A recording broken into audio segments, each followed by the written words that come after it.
सम्पूर्ण साथीहरूलाई नमस्कार। आज चाहिँ मैले हाम्रो जेठ 15 मा पाक्ने कटहर चाहिँ तपाईहरुलाई म आज चखाउँछु। हाम्रो यहाँ थुप्रै साथीभाइहरू हुनुहुन्छ। कस्तो छ कटहर म चेक पनि गर्छु, कति पाकेको छ टिपेर पनि तपाईहरुलाई चाहिँ म फोक्काएर चाहिँ देखाउँछु है।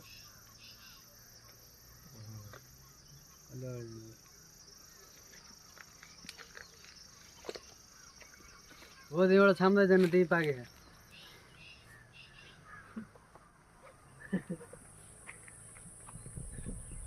हो त किलो किलो छ होला यो पाकेको छ हो। अरु नटिप्नु अलिकति टिप्नु माथि गएर अरु नि हेर्नु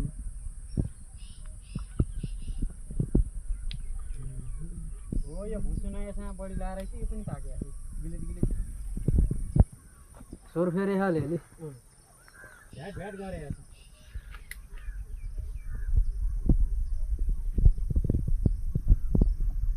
यो त तरकारी खान हुन्छ यार।